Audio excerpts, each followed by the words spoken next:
목자가 이제는 나도 지고 이 생명 다 바쳐서 주님을 따르리라. 참 감동적입니다.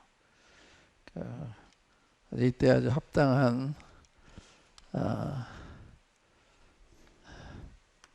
믿음의 고백인데 이러한 우리가 다 됐으면 좋겠습니다.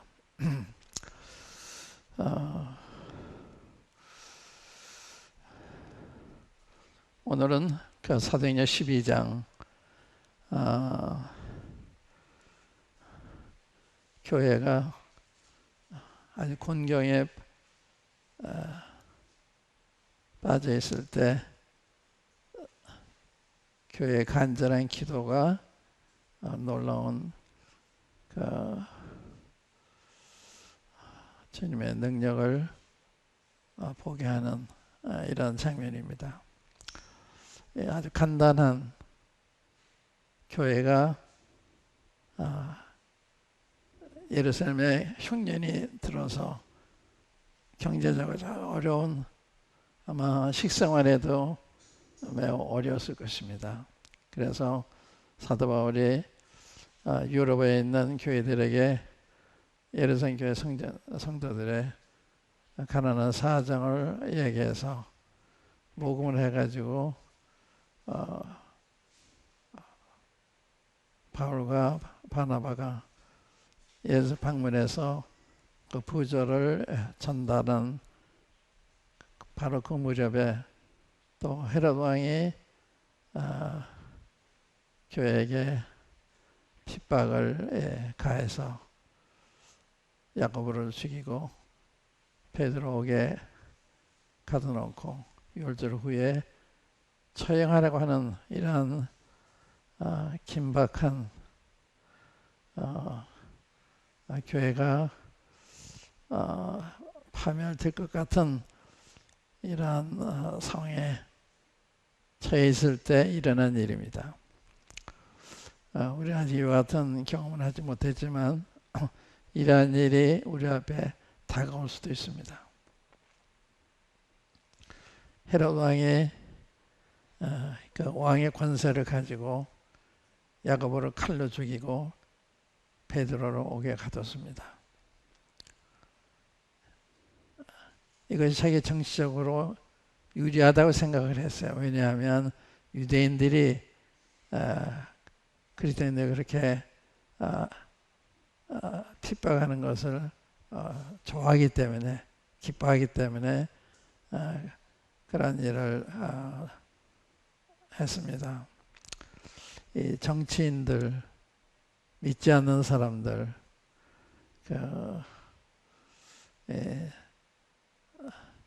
참 우리한테는 하나의 위협이 될 수 있습니다.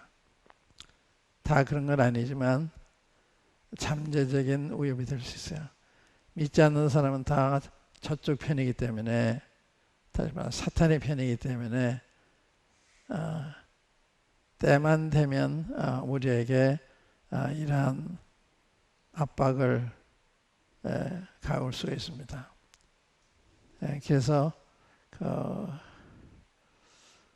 우리는 그런 것을 알고서 대비하는, 또 그런 사람들을 불쌍히 여기는 마음, 그런 사람들 대적하는 것이 아니라 불쌍히 여기는 마음으로 기도하고 이제 그런 게 필요하다고 생각이 되고, 예루살렘 교회가 굉장한 위기에 처했을 때 교회가 똘똘 뭉쳐서 하나님 앞에 간절히 기도했을 때 주님이 놀라운 기적을 베푸셨습니다.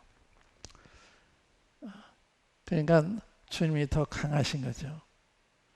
교회가 더 강한 것입니다. 교회가 기도하면 아무도 당할 수가 없습니다. 근데 이런 놀라운 무기라면 무기고 특권이라는 특권을 주님께로부터 받았는데 그걸 사용하지 못하는 우리가 안타깝죠.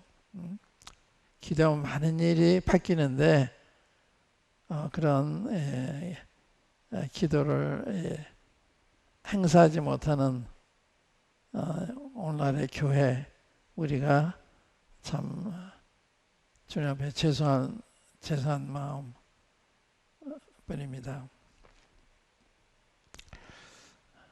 교회는 이런 핍박을 받도록 되어 있습니다.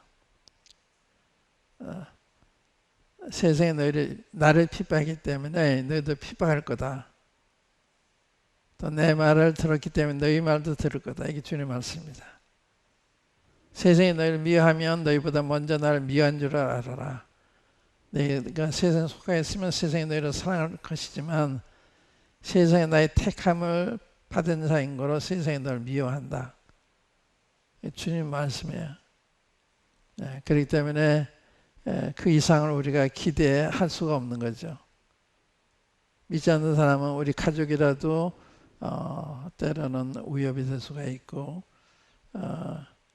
우리에게 해를 끼칠 수 있는 그분들의 본심이 아니라 사탄이 사람들의 마음을 충동해서 그러한 일을 하는 것이기 때문에 그게 역사입니다.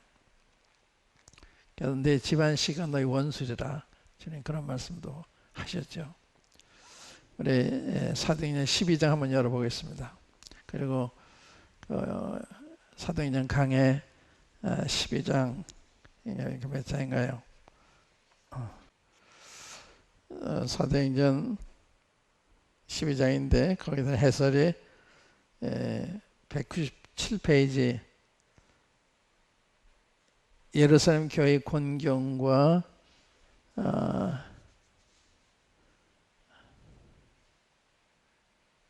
승리라고 표현은 될지 모르겠습니다.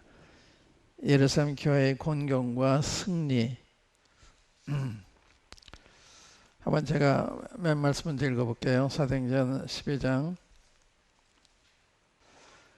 그때 헤롯 왕이 손을 들어 교회 중 몇 사람을 해하려 하여 요한의 형제 야고보를 칼로 죽이니 아마 헤롯은 그걸 아무렇지 않게 생각한 것 같아요.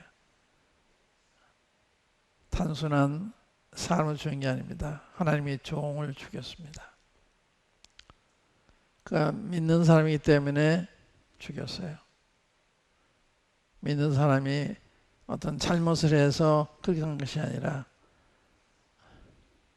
자신의 정치적인 이해관계 때문에 이런 일을 행한 것입니다. 그런 일이 세상에 많이 있어요. 그런데 오늘날도 이 종교가 다른 이슬람이 크리스토인들을 잡으면 무차별하게 죽이는, 목을 입혀서 죽이는, 총을 쏴 죽이는 일이 오늘날도 자행되고 있습니다. 이게 옛날 얘기 아닙니다. 오늘날 이야기고 우리 곁에 와 있는, 언제 우리에게 이런 일이 다가올지 모르는 이러한 시대에 우리가 살고 있어요. 제가 늘 그랬죠. 오늘 같은 날이 내일 오지 않을 수도 있다. 우리가 비상한 때 살고 있기 때문에 생각지 않은 혼란이 우리에게 갑자기 임할 수도 있어요. 그런 얘기는 후에 아프가니스탄에 그런 걸 우리가 봤습니다. 또한 이 기상을 통해서 미국의 동부가 허리케인 이 폭풍을 통해서 뉴욕시가 상당히 피해를 입는, 뉴욕 시장이가 그런 얘기를 했어요. 폭포가 쏟아지는 같이 비가 내렸다. 상당한 사람들이 희생을 당했는데 그렇게 당할 줄은 몰랐던 거죠. 또 2001년 9.11 테러, 뉴욕에 있는 무역센터 쌍둥이 빌딩을 졸지에 이슬람 테러범자들이 비행기를 타고 와서 공격하는, 그래서 생각지 않게 그날 많은 사람들, 1000명 이상 되는 사람들이 희생을 당하고 또 그 이상의 사람들이 부상을 당하고 이런 일을 당했습니다. 며칠 전에 김정은이가 또 핵실험을 했습니다. 우리는 이러한 그 위험 상황 하에서 살고 있어요. 그런데 이런 일이 위험하지만 일어나지 않았기 때문에 내일도 괜찮을 거다 이런 생각을 자연히 하고 살게 됩니다. 그러면 어떤 일이 벌어진지 사실 모르는 거죠. 전쟁은 그 우발적으로도 일어난다고 합니다. 그렇기 때문에 우리가 정말 주님 앞에 기도하는 게 참 필요하고 전쟁이 일어나지 않도록 저는 살 때마다 이렇게 아무 근심 없이 편하게 잘 수 있는 것이 늘 감사해요. 전쟁이 났다 그러면 이렇게 편안히 잠자리 들 수가 없잖아요. 저는 매일 저녁 그래 매일 저녁 아침이라면 또 주님이 또 허락하시구나. 내가 나이가 들어서는지 몰라도 그런 것이 매일같이 느껴지는 참 우리가 전쟁을 모르고 산다고 하는 게 참 축복인데 전쟁이 났다 하면 비참한 거죠. 전쟁이 나지 않게 기도하셔야 되죠. 주님 저희들 전쟁이 나지 않게 해주시고 그런 기도를 늘 해요. 헤롯이 이렇게 그의 주어진 권세는 하나님이 주신 것입니다. 모든 권세는 하나님께서 난 거다. 이 왕이나 대통령 다 하나님이 세우시는 거예요. 다니엘서 보면 사람이 세우는 것이 아닙니다.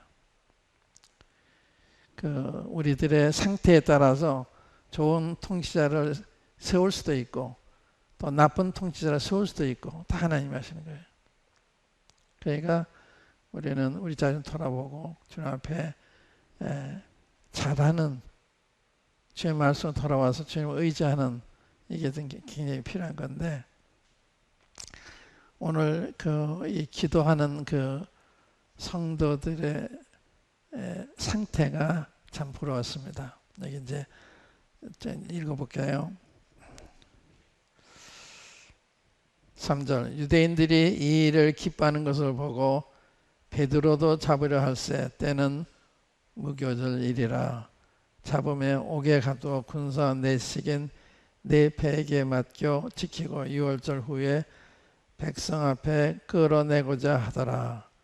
이에 베드로는 옥에 갇혔고 교회는 그로 하여 간절히 하나님께 빌더라.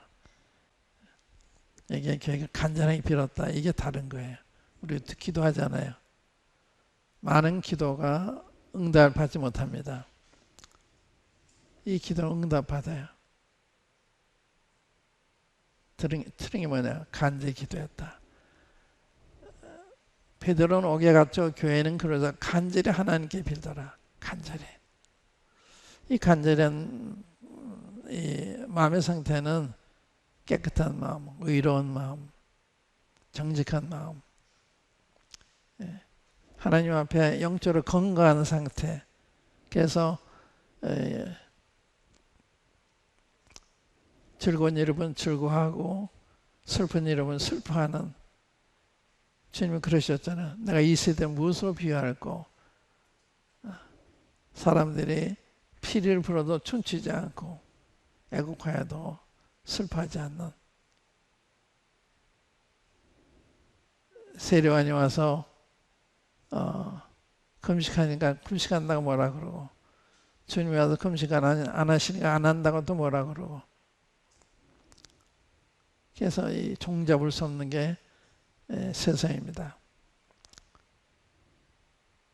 근데 거기에 대해서 느끼는 게 있어야 되는 거예요. 이 현 상황에 대한 느끼는 거, 성도를 보면서 느끼는 거, 세상을 보면서 느끼는 거, 근데 그것이 많이 둔해진 게 우리의 현실입니다. 간절한 기도가 안 되어지는 이제 이것이 우리의 영적인 상태를 말해주는 거예요.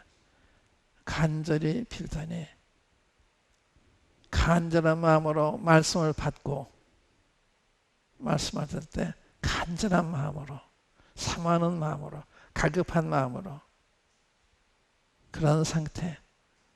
또 엘리야가 우리가 성령의 같은 자로되 제가 비오지 않기를 간절히 기도한 적 그러니까 3년 반 동안 비오지 않게 했다. 간절히. 이게 간절은 이것이 우리의 상태를 말하는 것이기 때문에 이게 우리의 문제입니다. 간절한 마음. 말씀을 들을 때나 기도할 때나 우리 주변에 대해서 상황을 볼 때나 느껴지는 그런 간절한 마음, 이게 참 필요하죠. 이런 기도들 들으세요. 우리가 이제 사도행 4장에 보면 사도들이 당국자들에게 붙잡혀서 옥에 갇혔다가 석방이 될 때 도무지 예수님의 이름으로는 가르치지 말고 말하지 말아라. 그 사실을 교회에 알렸을 때 교회가 일심으로 하나님 앞에 소리 높여 기도하는 일심으로. 이게 참 놀랍죠. 일심으로 기도한 거. 그게 사도행전 4장입니다. 그러니까 이제 이런 상태가 참 주님의 놀라운 응답을 받게 하는 이런 상태이기 때문에 일심으로 기도하는 원전 그래서 성령이 충만해야 돼. 성령이 충만하면 한 마음 한 뜻이 되는 거예요. 왜 우리가 한 마음이 안 되느냐? 성령이 충만하지 않고 내 생각 가운데 있으니까 그렇게 말이 많은 거예요. 의견이 많은 거예요. 그거는 사사시대입니다. 사사시대가 이스라엘의 왕이 없으므로 각 사람이 자기 소견에 옳은 대로 행하더라. 기준이 없으니까. 그러니까 성령이 충만하면 거기 모인 사람이 5,000명 이상 되는 많은 사람들이 있는데 거기엔 사회적으로 교육적으로 많은 차이가 있었을 텐데 한 마음 한 뜻이 됐다. 이게 놀라운 거예요. 왜 한 마음 한 뜻이 안 되냐? 아주 간단하게 성령이 충만하지 않기 때문에. 그래서 육신과 성령이 갈등해요. 너는 성령을 조정하라. 그냥 육체의 욕심을 이루지 않는다. 육체의 소욕은 성령을 거스리고 성령의 소욕은 육체를 거스리는 이 두 서로 대적함으로 너희 원하는 것 하지 못하게 한다. 이거예요. 성령의 반대는 육신입니다. 육신의 반대는 성령이에요. 그래서 육신과 성령의 갈등으로 인해서 개인이든 가정이든 교회든 사회든 갈등을 겪는 거예요. 갈등은 좋은 현상입니다. 성령이 없을 때는 성령의 열매가 사랑과 희락과 화평과 이것이 우리 지배하는 거예요. 이걸 가지고 우리 상태를 보는 거거든요.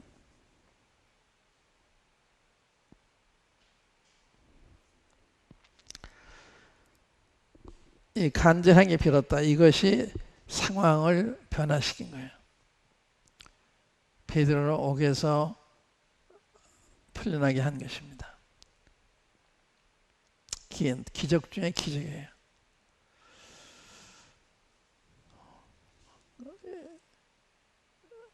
누가복음 18장에 보면 우리가 항상 기도하고 낭망치 말아야 될 것을 비유로 말씀하셨는데 한 과부가 원한이 있어가지고 하나님을 두려워하지 않는 이러한 불의한 재판을 찾아가서 호소해. 내 원한을 좀 풀어달라고.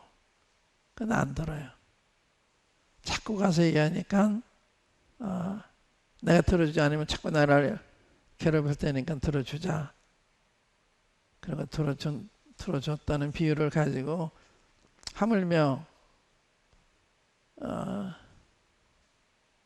불의한 재판이라는 말을 들으라. 하물며 그 택하신 자들이 밤낮 하나님께 기도하는 그 기도를 들어주지 않겠느냐. 내가 진실한 내게 이르노니 속히 들어주리라. 그러나 인자가 올 때 세상에서 믿음을 보겠느냐. 무슨 말이에요? 기도 안 한다는 거예요. 하나님에 대한 믿음이 없기 때문에 기도 안 하는, 어떤 기도 안 하는 거예요. 우리 기도의 대상이 되지 못한 게 하나도 없습니다. 어떠한 경우라도 주님은 전능하시기 때문에 못하실 일이 없는 분이세요. 그리고 기도에 관한 많은 약속하셨죠. 요한 14장부터 쭉 16장까지 보면 여러 각도에서 내 이름에 기도해라. 그럼 다 이루어주겠다. 그런데 기도를 안 하는 거예요. 기도할 때 믿음을 안 하는 거예요.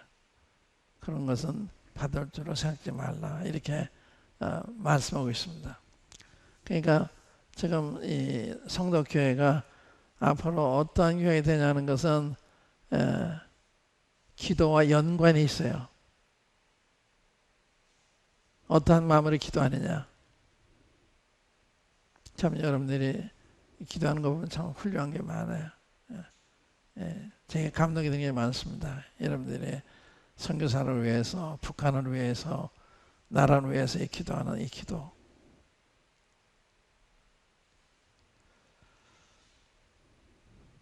이 기도를 기도해 가는 것을 더 상고해 보시고 기도로 인해서 우리가 할 수 있는 많은 일이 있어요. 기도의 특권. 항상 기도가 낭망치 말아라. 우리 낭망하는 것은 기도를 안 하니까. 기도 안 한다는 게 말세의 특징입니다. 그거는 믿음이 없기 때문에. 그래서 이 말세의 특징이 두 가지인데, 하나는 많은 사람의 사랑이 식어지라, 사랑이 없는 거. 그다음 믿음이 없어서 기도하지 않는 거. 많은 일이 기도하면 되는데 기도를 안 하는 거예요.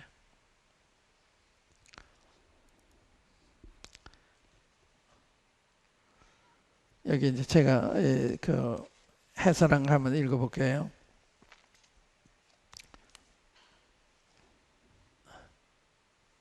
처음부터 읽겠습니다. 교회는 여러 가지 이유로 인해 곤경에 빠질 수 있다. 그 이유가 크게는 기근, 지진, 전염병, 전쟁 및 종교적인 핍박일 수도, 작게는 교회 내부의 여러 가지 이유로 인한 갈등일 수도 있다. 본문에 보면 예루살렘 교회는 두 가지 이유, 즉 기근과 핍박으로 큰 곤경에 빠져 있음을 보게 된다. 흉년을 인한 기근, 사도행전 12장 1절에 그때라고 한 것은 예루살렘 교회가 흉년으로 인해 경제적으로 큰 곤경에 빠져 있을 때 바나바와 바울이 안디옥 형제들의 부조를 전달하기 위하여 예루살렘 교회를 방문하게 되었는데, 바로 그때를 가리켜 한 말이다. 이와 같이 예루살렘 교회가 흉년으로 인해 경제적으로 큰 곤경에 빠져 있었다. 심각한 식량난으로 식생활에 곤란을 겪고 있어서 터이니 그 어려움이 어떠했을까. 제가 오늘도 제 아내와 여보 식사할 때마다 감사하지 않아요? 6.25 때 전쟁 때 식량이 없어가지고 쌀이나 보리를 이렇게 물을 가서 끓여가지고 거기다 쑥을 뜯어 놓는다든지 해서 그렇게 연명을 했어요. 식량이 없어서. 그래서 밥을 먹을 때 감사하지 않아요? 그러니까 감사하다. 이 시간에 대해 얼마나 감사한지. 부족함이 없잖아요. 싫을 정도로 먹지 않아요. 이게 보통 일이 아닙니다. 지금 굉장히 축복하신 거예요. 경제적으로. 그 동남아에 가보면 얼마나 못 사는지. 허인의 형제님이 필리핀 갔다 와서 김포공항에서 박정희 만세 그랬다고 그러잖아요. 또 이상은 형제님이 나하고 중국에 갔다 와서 아시아나 항공을 탔는데 눈물을 뚝뚝 흘려요. 아무 말 없이. 그때 중국은 굉장히 가난했기 때문에 여자들이 여자가 아니에요. 손들이 막 노동했기 때문에 한국의 그런 여성들의 그 아름다움, 고운 거에 겹없이. 그런데 우리 스튜어디스를 보니까 너무 좋은 상태에 있는 걸 보고서 눈물을 뚝뚝 흘렸어요. 감사한 마음이 들어서 그런 것입니다. 한국 사람이 모르는 것 가운데 세 가지가 있는데 그 중에 하나가 자기들이 잘 사는 걸 모른다는 거예요. 괜히 주위를 못 보니까 그럴 수도 있죠. 우린 너무나 잘 살아요.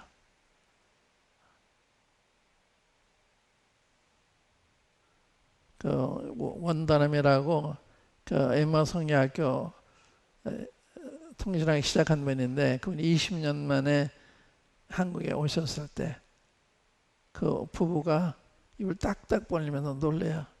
자기 처음 왔던 1965년도는 아주 가난한, 그런데 20년 후에 이렇게 변화된 걸 보면 너무 놀라는 거예요. 어쩌면 이런 일이 있을 수 있을까? 교회를 봐도 교회가 달라졌고 나라를 봐도 나라가 달라졌고 하나님의 축복입니다. 그런데 이 축복을 감사하지 않으면 주님이 가져갈 수가 있어요. 그런 두려움이 있습니다. 요즘은 이런 거에 감사하는 대신에 갈등이 많죠. 싸움들이 많아요. 왜 그러냐? 하나님의 은혜를 모르니까. 너무나 잘 살아 우리가. 이 잘 사는 데 대한 감사한 마음이 없는 거예요. 그러면 가져가시는 거예요. 그래서 우리 세끼만 음식에 대해 정말로 감사한 마음. 이스라엘 백성 대주님이 징계하실 때는요, 식량을 가져가시는 거예요. 식수를 가져가는 것입니다. 제가 한번 보여드릴게요. 그 이사야서 3장 한번 열어보세요. 이사야서 3장 1절부터 보세요. 이사야서 3장 1절부터 보라 주 만군의 여호와께서 예루살렘과 유다의 의뢰하며 의지하는 것을 제하여 버리시되 곧 그 의뢰하는 모든 양식과 그 의뢰하는 모든 물과 용사와 전사와 재판관과 선지자와 복술자와 장로와 오십부장과 귀인과 모사와 공교한 장인과 능란한 요술자를 그리 하실 것이며 그가 또 아이들로 그들의 방백을 삼으시며 적자들로 그들을 다스리게 하시리니 이게 주님의 징계 중에 하나예요. 우리가 좋은 거 감사주문은 가져가신 거, 제해버리시는 거. 그러니까 우리가 이제 이런 걸 생각을 해서 정말 감사하고 주님 앞에 잘해야 되는 거거든요. 주님을 잘 섬겨야 되는 거예요. 제가 또 한 건 보여드릴게요. 신명기 28장 한번 열어보세요. 신명기 28장. 신명기 28장 47절. 내가 모든 것이 풍족하여도 기쁨과 즐거운 마음으로 내 하나님 여호와를 섬기지 아니함을 인하여 내가 줄이고 목마르고 헐벗고 모든 것이 핍절한 중에서 여호와께서 보내사 너를 치게 하실 대적을 섬기게 될 것이니 그가 철멍에를 내 목에 메어서 필경 너를 멸할 것이라. 28장은요 이게 이스라엘 민족의 역사예요. 이 신명기서는 이스라엘 백성들이 그 요단강 건너서 가나안 땅에 들어가기 전에 모압 땅에서 모세가 한 설교문입니다. 이 경고예요. 그래서 이 아주 긴 장인데 1절부터 보시면 1절부터 15절까지는 주님의 법도를 잘 지키면 이렇게 복을 내릴 것이고 또 불순종하면 이런 저주를 내리겠다. 그것이 28장의 내용입니다. 그런데 한번 28장 1절부터 몇 절 읽어볼게요. 내가 내 하나님 여호와의 말씀을 삼가 듣고 내가 오늘날 내게 명하는 그 모든 명령을 지켜 행하면 내 하나님 여호와께서 너를 세계 모든 민족의 위에 뛰어나게 하실 것이라. 내가 내 하나님 여호와의 말씀을 순종하면 이 모든 복이 내게 임하며 내게 미치리니 소금에서도 복을 받고 들에서도 복을 받을 것이며 내 몸의 소생과 내 토지의 소산과 내 짐승의 새끼와 우양의 새끼가 복을 받을 것이며 내 광주리와 떡반죽 그릇이 복을 받을 것이며 내가 들어와도 복을 받고 나가도 복을 받을 것이라. 어디 가도 무엇을 해도 복을 받는다는 거예요. 주님이 잘하면 장소와 관계없어요. 때와 관계없어요. 주님이 그렇게 하시니까. 내 대적들이 일어나 너를 치려하면 여호와께서 그들을 내 앞에서 패하게 하시리니 그들이 한 길로 너를 치러 들어왔으나 내 앞에서 7길로 도망하리라. 여호와께서 명하사 내 창고와 내 손으로 하는 모든 일에 복을 내리시고 내 하나님 여호와께서 내게 주시는 땅에서 내가 복을 줄 것이며 내가 내 하나님 여호와의 명령을 지켜 그 길로 행하면 여호와께서 내게 맹세하신 대로 너를 세워 자기의 성민이 되게 하시리니 너를 여호와의 이름으로 일컬음을 세계 만민이 보고 너를 두려워하리라. 여호와께서 내게 주리라고 내 열조에게 맹세하신 땅에서 내게 복을 주사 내 몸의 소생과 육식의 새끼와 토지의 소산으로 많게 하시며 여호와께서 너를 위하여 하늘의 아름다운 보고를 열어서 내 땅에 때를 따라 비를 내리시고 내 손으로 하는 모든 일에 복을 주시리니 네가 많은 민족에 꾸어질지라도 너는 꾸지 아니할 것이요 여호와께서 너로 머리가 되고 꼬리가 되지 않게 하시며 위에만 있고 아래에 있지 아니하시리니 오직 너는 내가 오늘날 내게 명하는 내 하나님 여호와의 명령을 듣고 지켜 행하며 내가 오늘날 너희에게 명하는 그 말씀을 떠나 좌로나 우로나 치우치지 아니하고 다른 신을 따라 섬기지 아니하면 이와 같으리라. 그런데 내가 만일 내 하나님 여호와의 말씀을 순종하지 아니하여 여기서 문제입니다. 내가 오늘날 내게 명하는 그 모든 명령과 규례를 지켜 행하지 아니하면 이 모든 저주가 내게 임하고 내게 미칠 것이니 내가 성읍에서도 저주를 받으며 들에서도 저주를 받을 것이요. 반대. 그러니까 어디 가서 무엇을 해도 다 복을 받지만 주의 말씀을 거역하면 안 된다는 거예요. 이건 물론 이스라엘민족에 하신 특별한 그 지상에 속한 축복입니다. 우리 반드시 이런 건 아니지만 영적으로 또 물질적으로도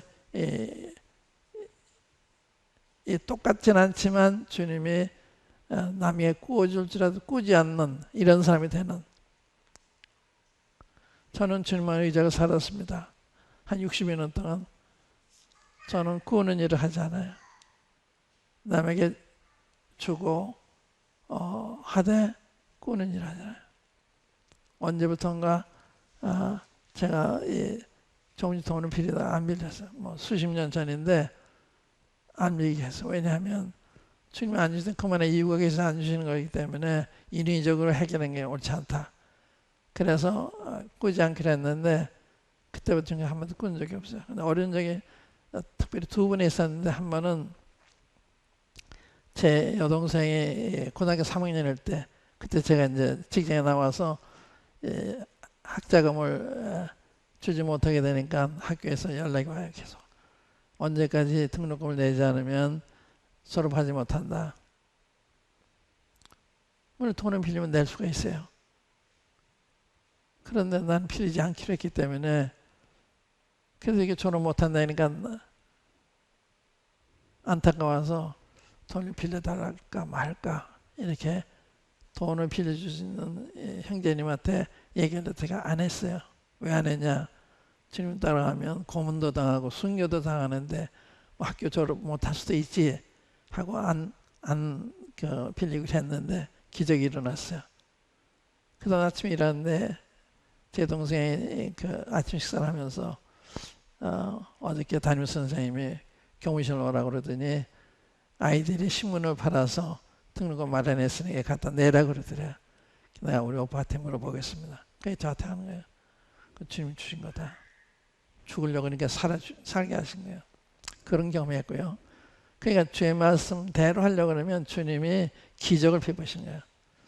또 한 번은 우리 애들이 피아노 레슨 하면서도 이제 피아노가 없으니까 레슨을 받으나 마는 거예요. 애들한테 미안하잖아요. 미국에 가서 제가 첫 번째 한 일이 애들한테 피아노 사주자. 피아노 사줬어요. 그때 이제 월부로 샀는데 매월 5일 안으로 500불씩 이렇게 분립하는 이런 조건으로 했는데 한 번은 제가 일하는 형제가 파산이 돼가지고 제 월급을 못 주는 거예요. 그러니까 내가 자연히 피아노 융자한 걸 분립하는 걸 못하게 되니까 또 이게 어려움이 된 거예요. 내가 주님 믿는 주님이 종인데 이걸 어기면 되나? 돈을 빌려서 낼까? 말까? 그때 그랬어요. 그래서 말자. 그랬는데 집사람이 어느 성도의 아이를 봐줬는데 베이비시팅 한다고 그러잖아요. 그랬는데 그 자매가 몇 달치 보수를 갖다 준 거예요. 우리 사정을 모르고. 그러니까 그건 기한 내에 이렇게 지불할 수 있게 해주죠. 그러니까 주의 뜻을 행하려고 그러면 할 수 있도록 주님이 마련하시는 여건을 만들어 주시니 이걸 제가 2번 위기에서 경험했습니다. 또 여기 지금 성경 가지고 있죠. 성경. 제가 그저께인가 어저께인가 우리 형제님의 장인어른이 돌아가셔서 빈소에 갔어요. 갔다 와서 이 성경이 없는 거예요. 이거 어디다 두고 왔는지. 내 집에 가져온 것 같은데 집에 찾아도 없어요. 아무리 찾아도 없어요. 차에 가도 찾아도 없고 제 방에 찾아도 없고. 주님 제 성경 좀 찾아주세요. 참 부끄러웠어요. 주님 앞에. 이 성경 제대로 관리 못해서 잃어버렸으니까 좀 그 기도도 좀 부끄럽더라고요. 그러나 지금 성경 찾아주십시오. 그랬는데요.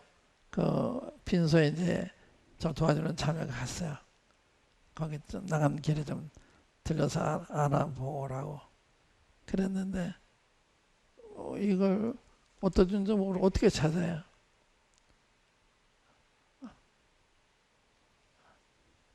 서울에 있는 상계 백병원의 장례 식장이었는데 뭐 빈소가 많고 아무리 생각해도 생각이 안 나요. 그래서 혹시 제 부조를 하기 위해서 봉투를 쓰면서 성경책 거기에 놓고 그냥 왔나?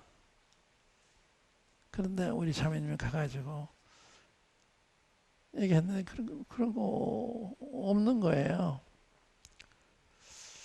근데 혹시 거기에서 녹화인지 모르니까 한번 모른다 그랬더니 CCTV를 한번 보여드릴까요? 그러더래요.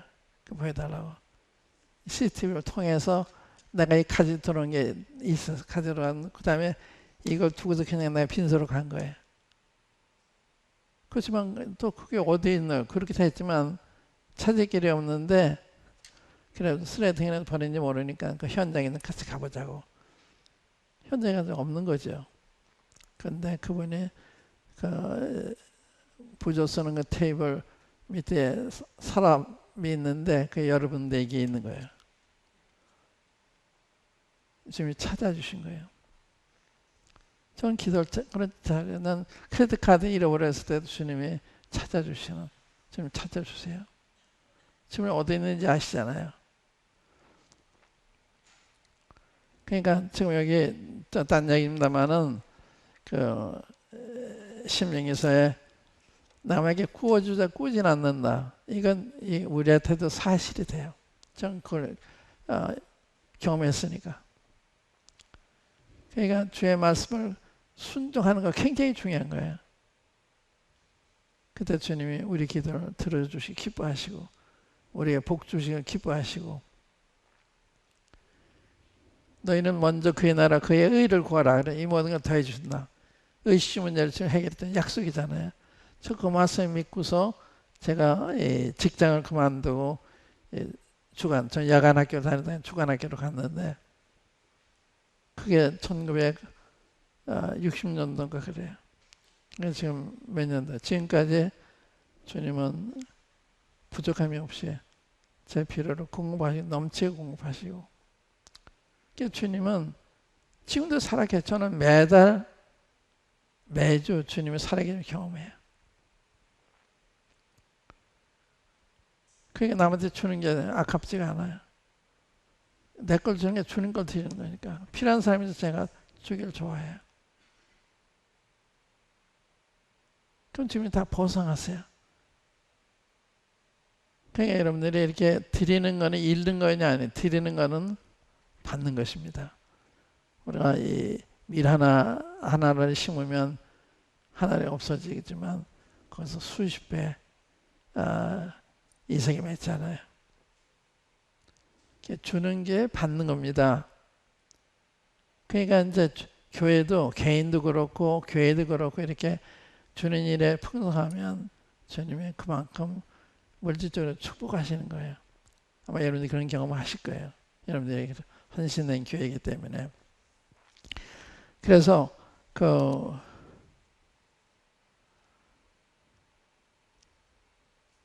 아까 이제 재버린다 이렇게 우리가 잘 사는데 그걸 모르고 있다. 그래서 감사하지 않으면 주님이 가져가실 수도 있다. 그러니까 정말 감사하고 주님 잘해야 된다. 그 얘기하다가 여기까지 왔는데 주님 잘해야 돼요. 개인적으로도 교회적으로도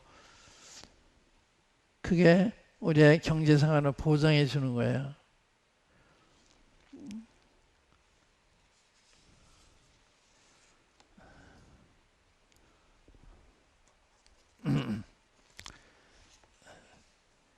흉년으로는 기근 여기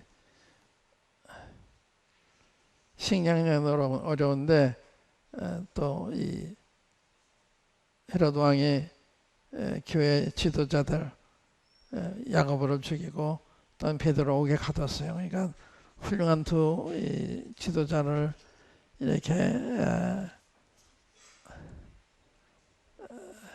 가져가시니까 교회가 얼마나 힘들었겠어요. 이런 상황 우리 왔다 하면 생각해 보세요. 우리 어떻게 할 건가? 이게 흩어지지 않았어요. 그래서 간절히 기도했습니다. 그게 놀라운 점이에요. 어린이는 흩어지기 쉬운 거거든요. 그런데 모여서 간절히 기도했다. 일심으로 기도했다. 그러한 여러분들이 되시길 바라요. 그래서 주님이 역사하는 걸 경험하는 그런 여러분들이 되시기 바랍니다. 그 결과로 이제 198페이지 헤롯의 핍박 하나는 기근이고 핍박인데 그 결과로 교회는 졸지에 그들의 두 큰 목자인 야고보와 베드로를 잃게 되었으니 그 허전함과 암담함이 어떠했을까를 짐작하고도 남음이 있다. 만약 우리에게 이러한 일이 불어닥쳤다면 우리는 어떻게 했을까를 생각하게 된다. 그때 헤롯 왕이 손을 들어 교회중 몇 사람을 해하려 하여 야고보를 칼로 죽이니 또 베드로는 베드로도 잡으려 할세 잡으면 옥에 가도 그 2년 말씀이죠. 그런데 놀라운 일은 그때 예루살렘 교회가 그 두렵고 절망스러운 형편에도 불구하고 뿔뿔이 헤어지지 아니하고 오히려 마가 요한 어머니의 마리아의 집에 모여 밤새도록 하나님께 간절히 기도하고 있었다는 사실이다. 또한 그 기도의 응답으로 인해 베드로가 극적으로 구출되었을 뿐만 아니라 또한 그로 인해 그들이 얼마나 큰 믿음의 담력과 위로를 받았을 것인가. 하는 것이다. 여기서 우리는 교회가 모여 기도한다는 것이 얼마나 중요한가를 깨닫게 된다. 이는 기도 없이 교회가 영적 싸움에서 승리할 수도 살아남을 수도 없기 때문이다. 이게 잘 생각해 보세요. 굉장히 중요한 점입니다. 교회의 기도와 그 중요성. 예, 베드로는 옥에 갇혔고 교회는 그로 하여 간절히 하나님께 빌더라. 주님께서 제자들을 마지막으로 떠나 십자가를 가실 때 그들에게 놀랄만한 특권들을 주셨는데 그 중에 하나가 기도의 특권이었다. 내가 진실로 너에게 이르노니 나를 믿는 자는 나의 하는 이 일을 저도 할 것이요 또한 이보다 큰 것도 하리니 이는 내가 아버지께로 감이니라. 너희가 내 이름으로 무엇을 구하든지 내게 시행하리니 이는 아버지로 하여금 아들을 인하여 영광을 얻으시게 하려 함이라. 내 이름으로 무엇이든지 내게 구하면 내가 시행하리라. 사도행전에서 우리는 초대교회가 그 기도의 특권을 사용함으로 얼마나 놀랍게 승리의 승리를 계속 더해 갔는가를 보게 된다. 그 인용은 다 찾아봤어요. 집에 가서 인용 구절 찾아보시면 큰 축복이 될 거예요.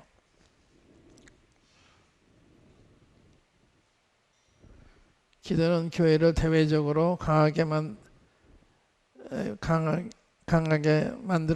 만들었을 뿐 아니라 대내적으로도 사람의 결속을 더해가게 했던 것이다. 이 기도가 내부적으로 결속을 가져다 줬다.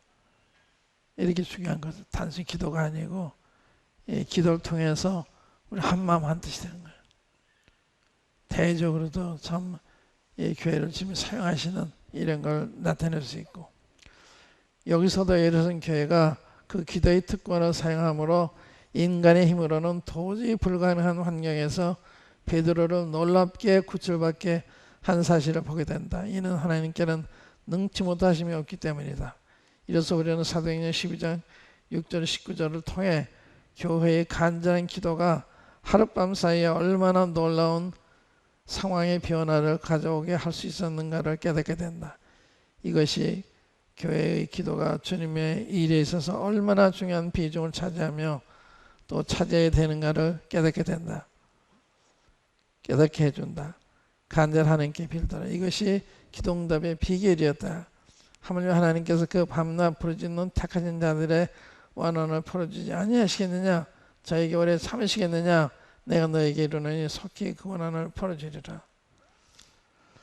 여기 그 밤낮 부르짖는 택하신 자들의 부르짖음을 그 원한을 풀어주지 아니하시겠느냐?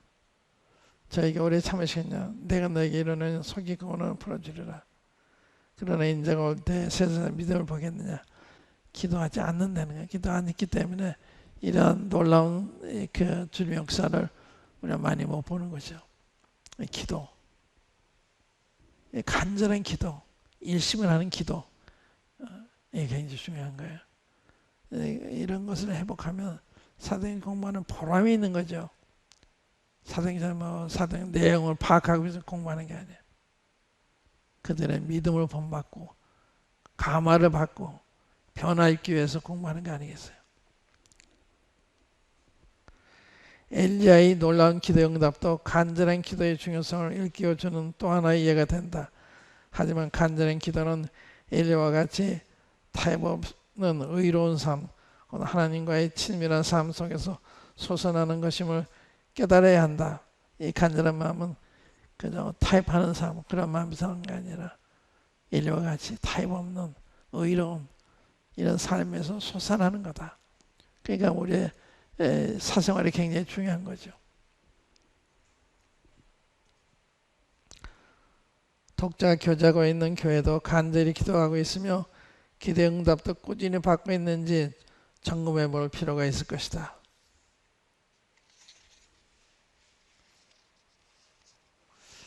그 다음에 헤롯과 그 불행 원인, 이 헤롯에 대한 이야기인데 200페이지입니다. 헤롯과 그 불행의 원인.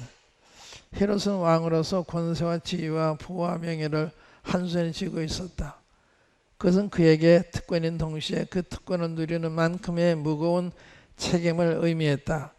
그리고 헤롯은 그 특권과 책임의 근원이 하나님이심도 알고 있었어야만 했다. 그건 뭐 많은 권세들이 모르는 거예요. 하나님이시다는 걸 모르는 거예요. 이는 모든 권세는 하나님께로부터 난 것이기 때문이다. 하지만 불행하게도 헤롯은 그런 지식을 가지고 있지 못했다. 그러기에 그는 하나님께서 그 교회와 그 종들을 자신의 눈동자처럼 아끼시며 소중히 여기심도 깨닫지 못했다. 그러니까 하나님의 종들에 대한 가치, 중요성, 하나님 얼마나 아끼시고 그것도 몰랐다 이거죠. 이에 그는 감히 손을 들어 교회 중 몇 사람을 해하려 하여 야고보를 칼로 죽이니 유대인들이 이를 기뻐하는 것을 보고 베드로도 잡으려 할세 잡음에 오게 가도 유월절 후에 백성 앞에 끌어내고자 했던 것이다. 여기서 우리는 헤롯이 왜 이런 잘못을 범하게 됐는지 그 배경을 살펴보자. 헤롯은 그 후에 그를 감찰하시며 심판하신 하나님이 계심을 알지 못했다.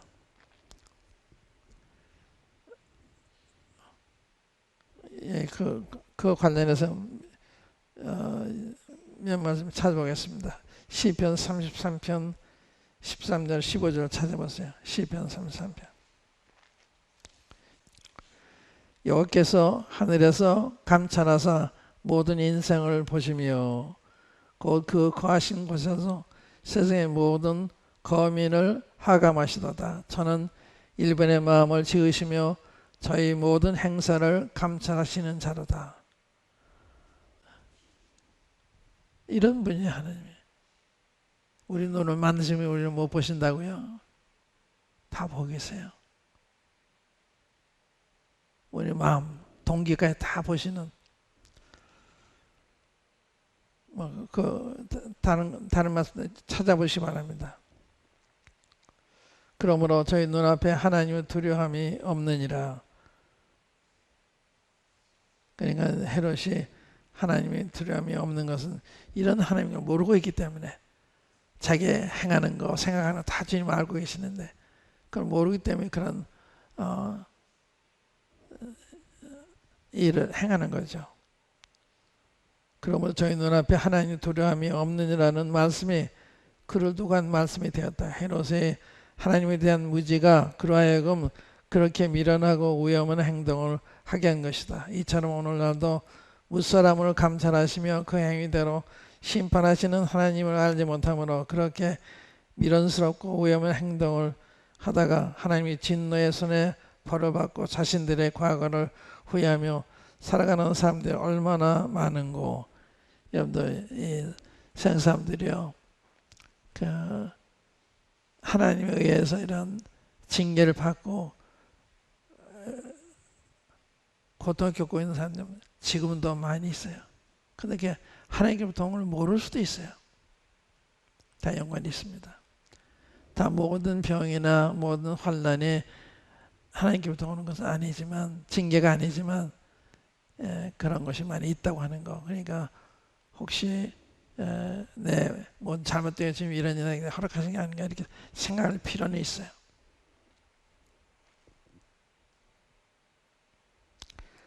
두 번째로 헤롯은 그에게 왕의 권세를 주신 분이 하나님이심을 알지 못했다. 그 무지가 그로 하여금 그에게 권세를 주신 하나님의 뜻을 헤아릴 지혜를 갖게 해주지 못했다. 오늘도 스스로 지혜 있다 하나 우준하게 된 그런 권세자들이 얼마나 많은고. 벨사살 왕이 그 대표적 예가 되지 않는가. 헤롯도 마찬가지죠. 세 번째, 이거 다 집에 가셔서 구절 다 찾아보세요. 헤롯은 자신의 정치적 이해관계에 눈이 어두워 하나님께서 그에게 왕의 권세를 주신 목적인 공의와 정의 행하기를 버렸다. 베드로 총독이 그 대표적인 예가 된다. 베드로 그랬죠. 네 번째, 헤롯은 하나님께서 취하셔야 할 영광을 자신이 취하는 오만에 빠졌다. 이로 인해 헤롯이 하나님의 진노를 사 죽임을 당하게 됐으니 그 죄가 얼마나 무서운가를 깨닫게 된다.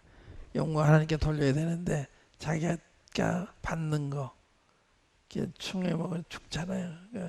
베살 왕을 하룻밤새 주님이 데려가신 것처럼 헤롯 왕이 총에 뭐가 죽는데 베드로를 죽이려고 하다 먼저 죽었어요. 교회의 승리, 다섯 번째 교회의 승리. 하나님의 말씀은 흥하여 다하더라. 이 놀라운 교회의 승리를 보여주기 위해 성령님께서 이 본문의 말씀을 기록한 것으로 보여진다. 예루살렘 교회는 흉년으로 인한 심각한 궁핍과 헤롯의 잔인한 핍박에도 불구하고 하나님을 떠나지 아니했다. 오히려 하나님의 말씀이 그들을 통해 계속 흥황하고 점점 널리 퍼져나가고 있었으니 그것이 그들의 승리의 증표였다. 말씀 흥황했잖아요. 점점 말씀이 널리 전파가 됐습니다. 그러니까 우리를 통해서 권역사가 일어나고 우리를 통해서 교회들이 재개되고 하는 것이 이게 다 주님 함께 하시는 증거가 되는 거죠. 독자가 교제하고 있는 교회도 승리하고 있는가? 승리하고 있다면 그 증거가 무엇인가?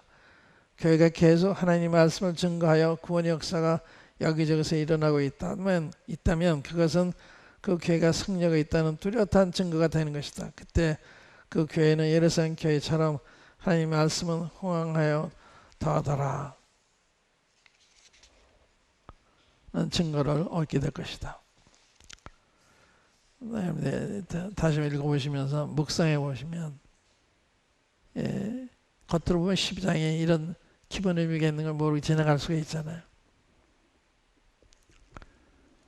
그래서 하나님 말씀은 묵상을 필요하고 주님의 보여주심이 필요하죠. 주님의 이런 걸. 그때 우리가 깊은 그 감동을 받게 되고 변화를 입게 되는 것이죠. 오늘 여기까지만 하겠습니다. 12장의 예루살렘 교회처럼 성도교회 이렇게 되면 좋겠습니다. 여러분들 참 좋은 점이 많은데 한마음 한뜻이 되고 간절히 기도하고 여러분들 그런 일을 지금 하고 있다고 생각이 돼서 감사해요. 한번 기도하십시다. 아버지 하나님은 어제나 오늘 영원토록 동일하시다고 말씀하셨습니다. 참 놀라운 분을 모시고 있으면서 또 놀라운 약속을 저희들에게 해주신데도 불구하고 참 저희들이 아버지 하나님을 잘 의지하지 못하고 또 간절히 기도하지 못하고 이런 저희들인 것을 고백합니다. 아버지 하나님, 성도교회 성도들을 주께서 축복하셔서 주님을 사모하게 하시고 말씀을 사모하게 하시고 또 기도에 일심으로 어떤 간절한 마음으로 기도하게 해주심을 감사합니다. 계속 이 교회를 그와 같은 교회로 만드셔서 주님 오늘날도 그렇게 주님 의지하는 자들을 통해서 역사하신 것을 다른 교회들에게 보여주시기 바랍니다. 계속되는 기도에 주님 함께 해주시길 바라옵고 이 모두를 우리 주 예수 그리스도의 이름으로 아버지 하나님께 기도합나이다. 아멘.